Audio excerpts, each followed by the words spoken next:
Hey, so today, Hi. um, last unit of the organizational behavior. So basically, we completed principles of learning and then behavior management, which is pegging on that principles of learning, and then motivations anyway, motivational theories, how to generate motivation is also something that we did. Now we are going through process of motivation for higher moral and productivity. The term seems to be very what do you say, high funda term, but actually speaking, whatever the things which are there within this is something which is very basic. The first part which this actually talks about is schedule of work, right? Because one thing that we would have actually learned during motivational theories etc is the sense of control is one of the aspect which is going to give a better what do you say motivation, right? It will enhance your performance. So how exactly work schedule is going to impact this kind of motivation or performance or the other things is one part. And what are the different types of work schedules, etc., etc. That is the first part that we are going to read in this chapter. The second part is employee ownership. How exactly, I mean, how employee would own the organization, right? So the motivation is also drawn from this type of a control. So this is another type of control, right? Apart from having a control on work schedule, having a control on the organization would give them a lot of commitment, motivation, etc., etc., right? So basically, that is the second part this unit covers. So now third part is about the quality. So there is a slight link between quality and the process of motivation. So there is a concept called as a quality control circles, which is also associated with the motivation and high productivity. Right? We'll talk about that once we actually go through. So this particular section, even though it is not completely in and around the process of motivation, there is a close link. Hence, I think it is coming into this particular unit. Right. So it does have a little bit of link, and also it is discrete as far as the subject is concerned. So, so going into the now the actual part. So first thing, work schedule. Okay. So, so even in the questions that you could actually see overall process of the motivation and what are the work schedules, how exactly the motivation would really work from the manager point. So we'll go through when we are actually talking through those particular sections in detail anyway. So from the process, and only point is yes, organizations are developing various techniques. As I said, work schedule, altering this particular work schedule is one way. Employee ownership is the other way, right? So we are going to go through the detailed aspect of the work schedules and other stuff, right? The first part from the process of motivation is the work schedule part. So there are various ways to align the work schedule. Okay, so basically, first is um, so alternate work schedule, right? So now we are actually going to types of work schedule and what are the advantages, how it is going to motivate, what are the disadvantages of that, etc., etc., right? So first we start with alternate work schedule. Okay, so this is more about we giving uh, enough time for the employees to actually perform their particular daily job. So so obviously it could be like a day's work. I mean, you might actually say that so number of days that they work in a week is 5 days. So you're giving two 2 days off, right? So this is a concept which is like evolved over the time. So when we are actually talking about all those work scheduling aspect, so these are the concepts which are evolved over the time to increase the overall productivity and other stuff. There are various thought processes. Right now we are going through those particular thought processes. right? What we need to understand to start with is this is something which is which is discovered over the time, and these models came into picture. Scheduling the work. Okay. So what it means is there are three patterns which are possible when it comes to, so in scheduling work, first type is compressed work weeks. Okay. Second type is discretionary work schedule. Third is flexible work hours. And fourth is variable hour arrangement. Okay. These are the four types of scheduling which is possible as far as work hours are concerned. Okay. So Praveen, can you please repeat again? Work schedules are compressed work weeks, compressed work discretionary weeks, work schedule, flexible discretionary working work hours, schedule, flexible working hours, and variable bilar work hour arrangements. arrangement. Okay, these are the four work schedules. Correct. Okay, These thanks. are four ways of you dealing with the work schedule. Because Okay. it was a question of any two kinds, so it is like the differentiation is not proper. Correct. Thank you. So first one, compressed work weeks. Okay. So what the thought process is all about is to create space within a work week for the people to actually have more personal time. Okay.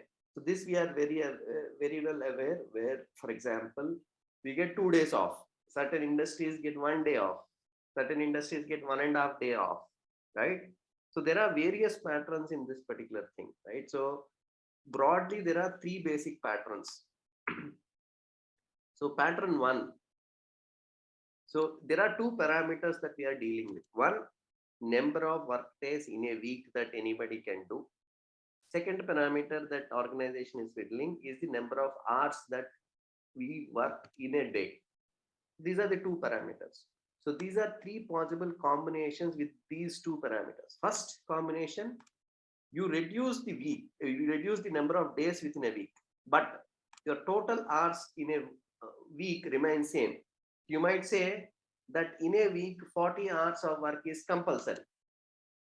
Okay, but 4 days is sufficient. That means each day it would be 10 hours, right? You are reducing the days, but you are not reducing the hours, total hours.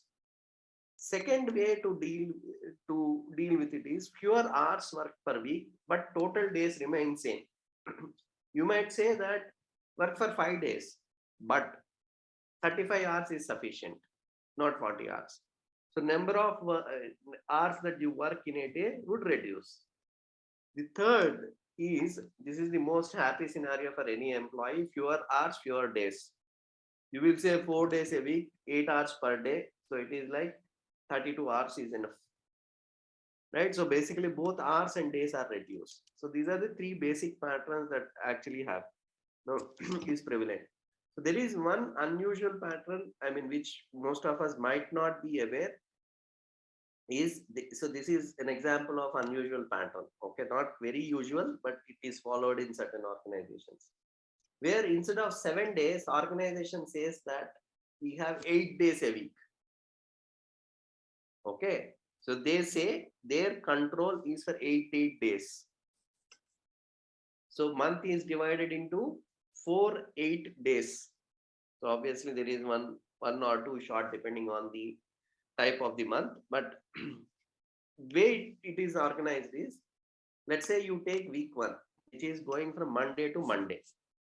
Okay, so basically it includes Mondays, right? So it is total 8 days.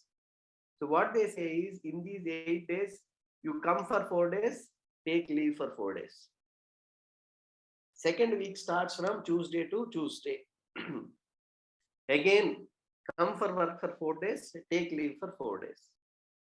Okay, and every day work for 10 hours. So total working hours that they are going to work is 40 hours. Okay. So now what organization will do in order to make sure that the organization runs all days, they will say that they will talk with the second shift employees, another set of employees. For them also it is same 4 days, 4 days.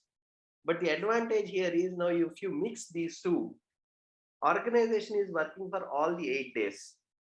4 days group one, 4 days group two. Again 4 days group one, 4 days group 2. So now employees are getting 4 days off in 8-day schedule, and organization is getting all the days covered. So this is one work pattern which, like, I mean, which is an unusual pattern, which I thought I'll give an example. So this is about compressed work weeks. Okay, now we are talking about discretionary work schedule. Okay, so here what it says is you're going to have a, like, something like a staggered system. What is staggered start? Okay, basically you are saying that you start at any uh, time, right? I mean, you can come from 8 to 10 in the morning. You have flexibility, but you need to work for 8 hours. Okay, so basically it doesn't reduce the working hours of the day, but gives a flexibility to employee the discretion of scheduling his or work and non-work time. Here mainly it is fiddling with the start time. Okay. So the other way is flexible working hours. So there is slight overlap between this discretionary work schedule and this, because discretionary work schedule does have flexible work hours as well. So this is staggered start time is one of such type. Flexible work hours is another variation of this particular discretionary work schedule. Okay, so now what is this particular variation? So it divides the entire schedule into various pieces. It divides the schedule into core time, mainly it is core time and flex time. Okay, so what management says is core time is the time where every employee should be there. So from 9 to 11, these are high productive hours. Employees need to be there, right? And from 1 o'clock to 3 o'clock is another core time where all employees should be there. Apart from core time, there is a flex time where you are not really dealing with the group. So you are okay to choose when to start, when to end. So this end time is called as flex time, where employee is choosing whether they want to start early or whether they want to start end late, etc., etc., is up to them, because it is not really related to group. So they are not compelled to stay within the work environment, right, or work with it. So, and this also has got, so obviously in the staggered start we are only giving starting time as an option but fixed period to work. But this flexible work hours is little more flexible, where there is actually a little bit of flexibility in the beginning, little bit of flexibility in the end, but core time is something which is going to be fixed.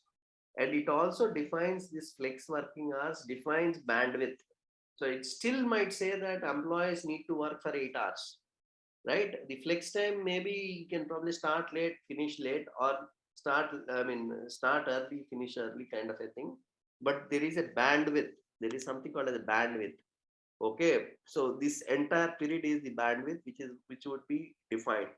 So bandwidth also talks about not just about 8 hours that the employee should work. It also talks about when the flexi time will start and when the flexi time will end.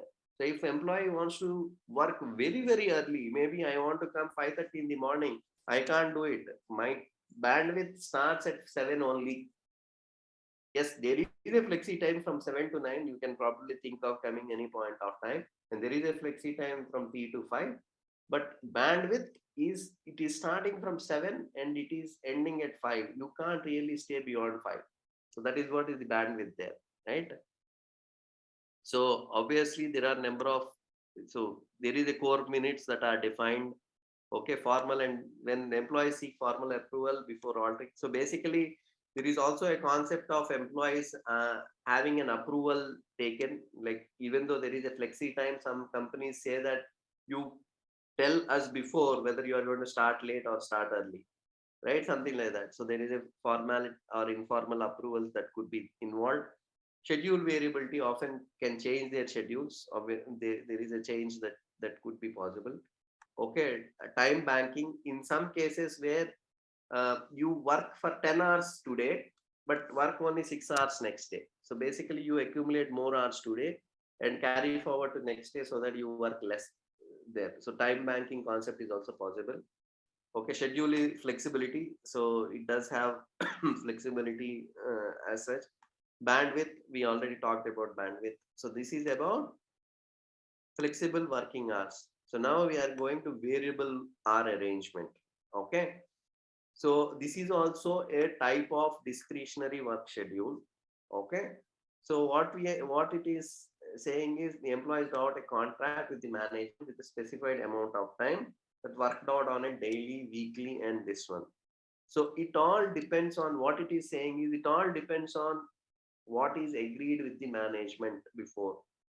And every employee might not have any, I mean, might not have the same, right? So it so happens that in certain cases employees actually take partial working where they will leave by afternoon by taking half pay or whatever it is, right?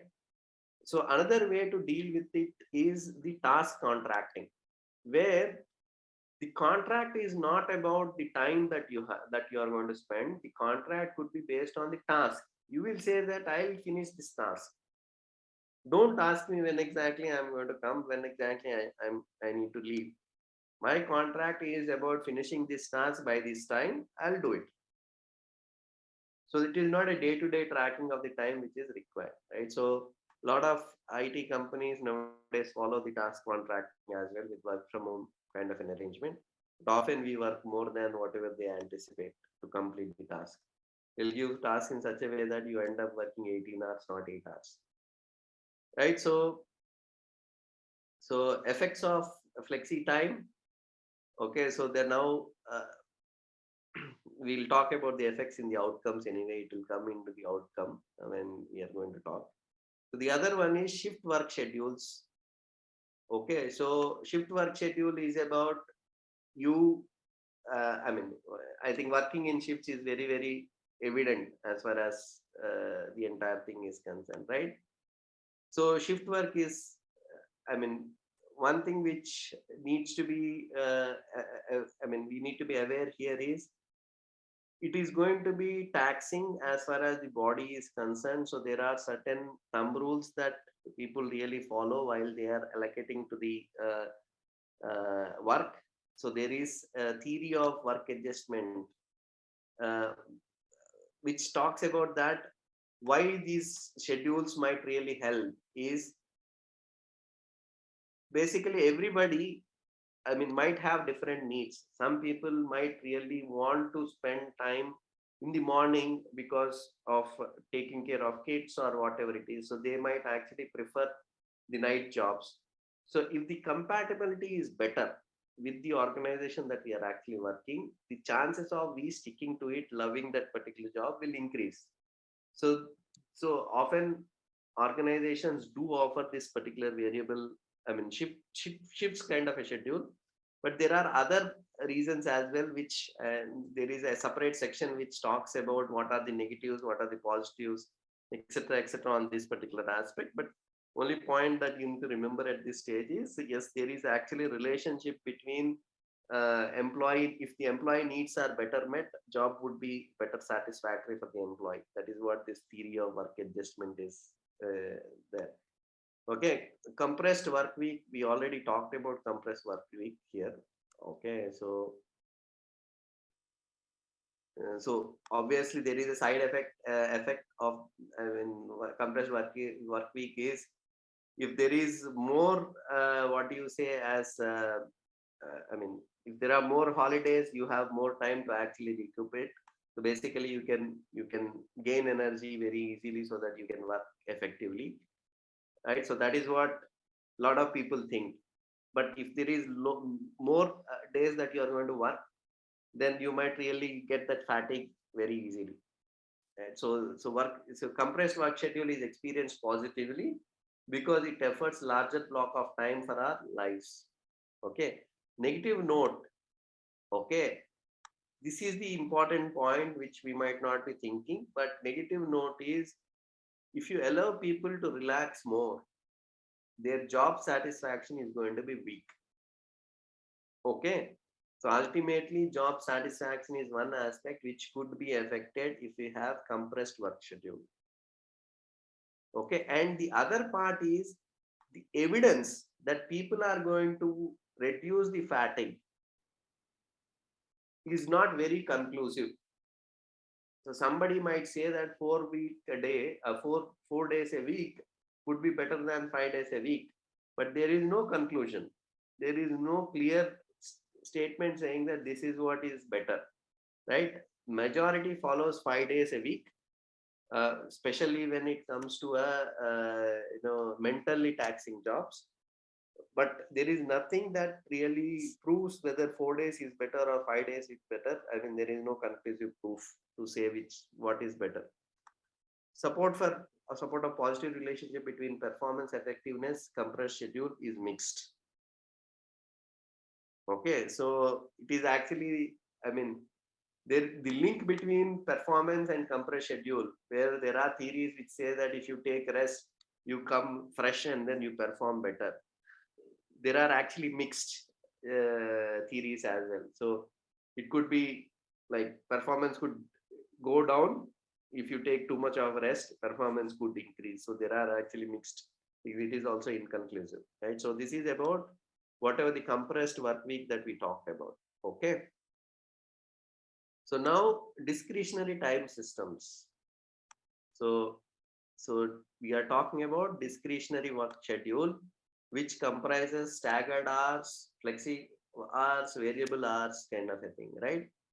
So people who work a flexible schedule generally don't want to. This is where the tricky part is. Okay, so this is what is the important thing to remember here.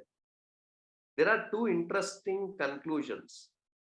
Even though you give flexibility to the employees, let's say even if you say that you can come at any point of time but just complete this task, kind of a thing, most often people tend to continue whatever the schedule that they have. They don't change it.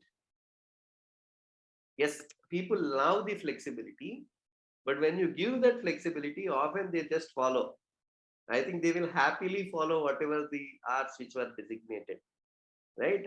The second aspect is, okay, so most employees do not vary their daily starting and quitting times very often.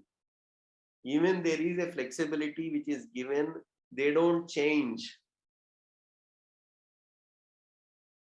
Okay, so basically they choose schedule which is very similar to old, and they don't want to change it frequently.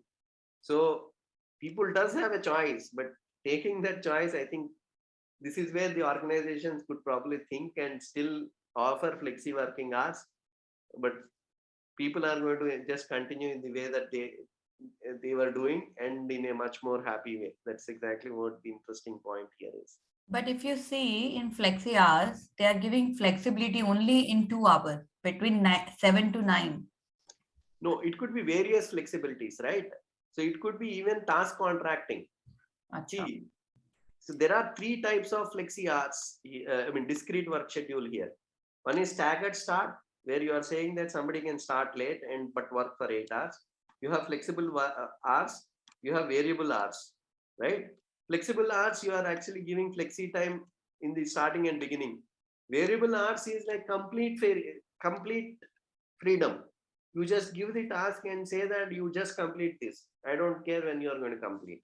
So even in any of these cases, people might tend to actually choose the same schedule which they used to do earlier as well. Got it. Okay, so these observations are applicable to all the three discrete, all whatever that the discretionary work schedule really talks about. Okay. So now coming to discretionary, okay, this is already done. Now coming to shift work. Okay, we talked about shift work schedules, right? So here shift work schedules does have, like, let's say, I mean, everybody understands what is shift. We already talked about upper, but these are the some of the points to remember. The body clock is something very important for us to understand and make sure when you are actually scheduling this work, shift work, right? Always, in case if there is, it is always better if there is a permanent routine that you can establish for the employees rather than shifting. Don't say one day come in the early morning 5 o'clock and the other day don't say that work in the night. That body clock will be like all, it will be all around, right? And if there is any rotation that needs to be done, always rotate in a clockwise direction, right? Shift the from morning shift to afternoon and then slowly shift to the night. Don't suddenly shift from morning to night schedule, right? Body will be completely confused. Shorten the night shifts, lengthen the morning and afternoon shifts. Make shift changes predictable so that people can plan their activities. So don't suddenly do the changes. Lengthen the intervals between the shifts to permit employees more time to recharge their energies. Keep shift rotations low in order to give employees time to adjust. Right. So these are some of the instructions which are obvious instructions. So that body clock is something which is going to be important and taken care. So all these things in and around recharging the employees and making sure body clock really, is taken care of. Right. So this completes our, our first part of our process of motivation, which is work schedule part. Okay. So scheduling of work is one part which is covered. So now we are going into employee ownership. So this is about employee taking care or rather feeling he is the owner of the organization, right? So basically that is what employee ownership here is. So, so when exactly this happens? So there are actually certain types of organizations. So there are two points that we are actually talking about, two discrete points. One, there are certain organizations which is run by the employee associations themselves. So employees do run the organization. So for example, some of the organization, Lidget Papad, it is run by employee association. Amul, run by employee association. It's actually cooperative employees are the exclusive owner for this particular thing. Okay. So when such things would really typically happens, when exactly this employee giving the major ownership really happens, in general scenario, when company is failing to work well, let's say if you have a person who is dealing with and company is failing to work well, now he wants support from the employees. So that is where negotiation and other things could happen and some of the stake could be given. And in case of certain settlements, disputes, also there is a chance that the employee, you will actually give the ownership into the employee so that you can bring the organization out of the trouble. When there is no capital, so you make employees the partners and make sure the capital is like addressed to some extent, right? So when there is a hostile scenario of takeover, so these are some of the scenarios where such organizations could actually form. The other way to look at is, it's not that employee run organizations run by employees. You are giving stake to the employee so that he feel the ownership. Example, ESOPs. So there are companies which give stock options to the employees because that actually gives the sense of ownership. If the share price is going down or increasing, employee is affected, so he feels the share price needs to go up, right? He feels that particular ownership, right? So employee may or may not have exclusive ownership. Ownership is frequently the result of ownership trust established by the organizer. So in some cases, it's only the trust, the way that you assign the job, even that would create that particular kind of an ownership where you will feel that you are running the organization, right? Direct ownership. Employee purchases holds the stock. So basically, it's not the organization which has given. You saw that this organization is going in the right direction, so you invested your emotions onto it. You invested your stocks into it. So that is where you feel the ownership. You directly invested, right? It is not the employee stock options or anything like that, but you yourself bought the stock, right? And took some kind of an ownership there. So these are the four basic types of ownership, right? To why exactly why these ownerships are given to the employees? Again, to enhance the performance, productivity, retention, right? And it is also like, I mean, giving a respect to that particular employee to some extent, saying that, okay, yeah, you stay loyal and we are actually committed to your growth, kind of a thing. So, so that is the other aspect, right? So this is about employee ownership. See, obviously, employee ownership is going to affect the commitment. It is going to affect the morale and productivity of the employee. That is exactly what this is talking about. When ownership plans are constructed around the idea of giving employees the equity stake of the organization contributed, enormously it will have a positive impact to the employee, right? So basically, it is like, uh, I mean, employee will have that psychological ownership, saying that this is my company, hence the performance would be better. The moment you feel the ownership, you will actually take care of things better. If you are living in your own house, probably you will see every aspect and make sure that it is all good.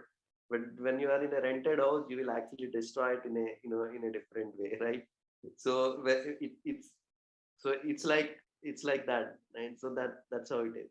And employee response to ownership, yes, they would perform better. Obviously, it's actually a powerful sign. This is the negative effect as well. Sometimes when the ownership is there with the employee, stress would also increase for the employee, because if organization is not taking right decisions, it is not going in the right decision, the stress could transfer. Right now he has the ownership, now he will feel as if he is the owner. So if the organization is not doing good, he will be worried like the owner of it, right? So that is the negative part of it. Okay, so that ends the second part of the motivation, which is employee ownership. We finished work schedule, we finished employee ownership. Now we are going into quality control circles. Okay, so quality control circles, how it is related to motivation, what this concept is all about, right? Quality control, it's actually a Japanese idea where after their destruction or whatever that happened post World War, they wanted to be something different in the world. So they created this particular fundamental concept of giving emphasis on the quality over quantity. So they had various phenomena, and one of those phenomena is this quality control circle. So what they did is, I'll first talk about quality control circle and then come to total quality management. Okay. So what they came up with is, they formed group who is like going to meet on regular basis to discuss and focus on quality. Okay. So important aspect here is, this group is going to be a voluntary group. So it is not something which is nominated by the org. So people who are interested and motivated to take care of quality, they form a group and they discuss ideas, they review the quality, they come up with report saying that how the quality can be improved, where the quality problems are happening, etc., etc. So they actually meet religiously during the work hours, not outside the work hours, right? And they actually do the job of improvising or understanding where the quality problems, etc., etc., right? They will not be getting any benefit from the company. There is no extra benefit.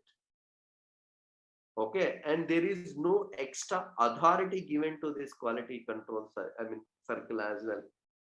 They only explore problems, they create recommendations and submit to the management, who is going to implement. The management might actually implement certain things, might not, but the implementing and other things are all authority is there at the management, not with quality control circle. So interesting aspect of it is, this is self-motivated thing. Okay, so people actually, get that sense of ownership, the similar enjoyment that they were actually having in the sense of ownership, even here they are actually getting. Okay, so they feel that they are the ones who are actually, brand ambassadors for the quality. They feel passionate about it. So it actually works like a motivation, plus it is going to control the quality as well, both. So this is a Japanese concept which actually brought in. So now you can understand what is the relationship between the motivation and quality control circle. So now, having talked about it, one more concept of quality which might not be related to motivation here, but related to quality, is total quality management. Okay, so total quality management is more about focus on the quality of your manufactured product or a service. Okay, there are four pillars on total quality management. One is customer focus, focus on what customer needs. Measurement and evaluation of the quality, how it's, what how you need to measure that, right? And employee involvement in the quality, and continuous improvement. This needs to be improved over the time. So all the four aspects are covered in total quality management, which is focused activity on managing the quality, right? So if organization want TQM to bring results, they must see members work smarter. So obviously, in order to actually implement this TQM, organizations will have to make sure that they have good employees who could probably deal with this kind of a responsibility. Okay, so and expanded. See, in case of quality circles, this employee involvement and other things are going to contribute to the motivation.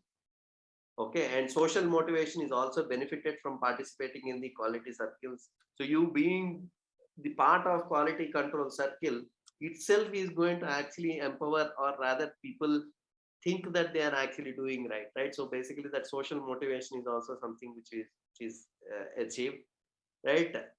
So now this part is, it is again talking about improving the involvement of the employees in the strategies. Basically, more involved people are, the more ownership that they take. And the more ownership they take, they actually have that increased performance, increased motivation, and all those stuff, right? So, I mean, basically, it's like you involve the people in the work, right? So what are the strategies? Firstly, the work decides. Okay, nature of work establishes, defines, and maintains individuals' relationship with the organization. Design work in such a way that they actually take that particular involvement into picture. So you need to probably give proper roles, give that autonomy to work, rather than creating dependencies, etc., etc. So they actually work very freely. Okay, enrichment and work teams are central to make high involvement. So you need to empower them. You need to give teams so that they can work, right? So basically, those are all things that are some of the involvement. Other strategies in bits and pieces we already talked about, which is not the focal point here. Management by objectives. Basically, you give the objective goals, goal orientedness, etc., etc. Quality circle we talked about, employee ownership we talked about, gain sharing, you are gaining the share, profit, right? You're sharing the profit, kind of the quality of work life. All these things are something that uh, that are there as far as this high involvement thing is concerned. So that's all in this particular unit. So we have completed unit 4. With this,